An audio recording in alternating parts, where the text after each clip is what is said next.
അറിയാതെ നിനക്കെതിരെ വരുന്നതിനെ നിർത്തൽ ചെയ്യുന്ന, സ്റ്റോപ്പ് ചെയ്യുന്ന ഒരു ദൈവമുണ്ട്. ദൈവത്തിന് സ്തോത്രം. സംഖ്യാപുസ്തകത്തിലേക്ക് നമുക്ക് വേഗത്തിൽ ഒന്ന് കടന്നു വരാം. സംഖ്യാപുസ്തകത്തിലേക്ക് ഒന്ന് കടന്നു വന്നാട്ടെ. സംഖ്യാപുസ്തകം അതിന്റെ 17-ാമത്തെ അധ്യായത്തിൽ അതിന്റെ 5-ാമത്തെ വാക്യം നമ്മൾ വായിക്കുമ്പോൾ അവിടെ ഇങ്ങനൊരു കാര്യം നമുക്ക് കാണാൻ കഴിയുന്നു.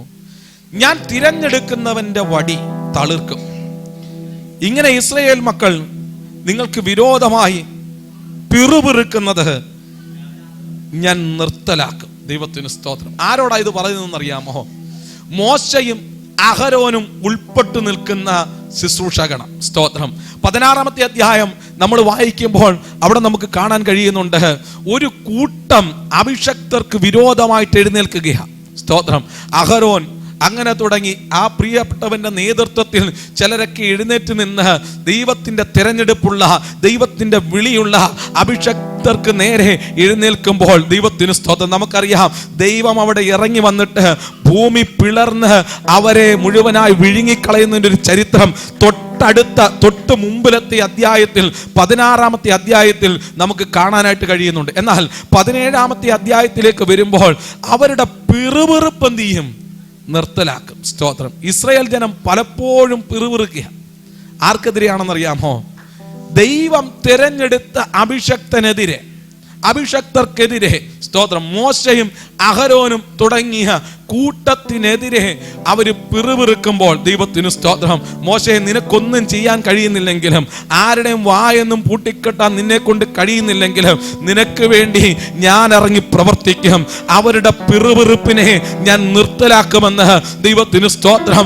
ദൈവം അവിടെ പറയുമ്പോൾ നിനക്ക് വേണ്ടി നിന്റെ അനുവാദം ചോദിക്കാതെ നിന്റെ വിഷയത്തിനകത്ത് ഇടപെടുന്ന ഒരു ദൈവമുണ്ടെന്ന് തിരിച്ചറിയണം. ദൈവത്തിന് സ്തോത്രം. പലപ്പോഴും പലരും നമ്മുടെ വിഷയങ്ങളിൽ ഇടപെടുന്നത് നമ്മുടെ അനുവാദം ചോദിച്ചിട്ടാണെങ്കിൽ, നിന്റെ അനുവാദം ചോദിക്കാതെ നിന്റെ വിഷയത്തിനകത്ത് ഇടപെട്ടിട്ട് ചിലരുടെ പിറുപിറുപ്പിനെ, നിനക്ക് വിരോധമായിട്ടുള്ള വാക്കുകളെ നിർത്തൽ ചെയ്യുവാൻ കഴിവുള്ള ഒരു ദൈവത്തിന്റെ മുൻപാകെയാണ് നീ ആയിരിക്കുന്നത്. ദൈവത്തിന് സ്തോത്രം. ചിലതൊന്നും നിനക്ക് തെളിയിക്കാൻ കഴിയില്ല. സ്തോത്രം. ചിലതിന്റെ ഇന്ന് യാഥാർത്ഥ്യം നിനക്ക് വിളിച്ചു പറയാൻ കഴിയില്ല. സ്തോത്രം. നോക്കിക്കേ, അവിടെ മോശയ്ക്കും അഹരോനും വേണ്ടി ദൈവം പ്രവർത്തിക്കുകയാണ്. സ്തോത്രം.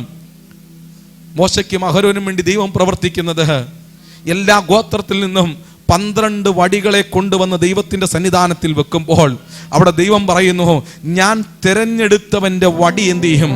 തളിർക്കും. ദൈവത്തിന് സ്തോത്രം. നോക്കിക്കേ, ഒറ്റ രാത്രി കൊണ്ട് ദൈവത്തിന് സ്തോത്രം അതിനകത്ത് ഇലകൾ വരികയാ, അതിനകത്ത് പൂക്കൾ വരികയാ. സ്തോത്രം. അത് തളിർക്കുന്നതായിട്ട് നമുക്ക് കാണാനായിട്ട് കഴിയും. മറ്റാരുടെയും വടി തളിർക്കാതിരുന്നപ്പോൾ അഹരോന്റെ വടി തളിർത്തിട്ട്, ഇവനെ ഞാൻ തിരഞ്ഞെടുത്തതാ, ഇനി ഇവന് നേരെ ഒരു വാക്കും മിണ്ടാൻ പാടില്ല.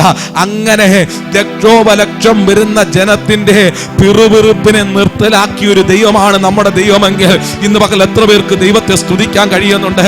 നിനക്ക് വിരോധമായി ശത്രു സംസാരിച്ചു തുടങ്ങുമ്പോൾ ദൈവത്തിന് സ്തോത്രം, ദൈവത്തിന് സ്തോത്രം. നിന്റെ മേൽ വ്യാപരിക്കുന്ന അഭിഷേകം, നിന്റെ തിരഞ്ഞെടുപ്പ്, ഇതിനെയൊക്കെ ചോദ്യം ചെയ്യുമ്പോൾ മറുപടി പറഞ്ഞ് സമയം കളയാൻ പോകണ്ട. നിനക്ക് വേണ്ടി ചിലത് തെളിയിക്കാൻ ദൈവമുണ്ടെന്നുള്ള കാര്യം മറന്നു പോകരുത്.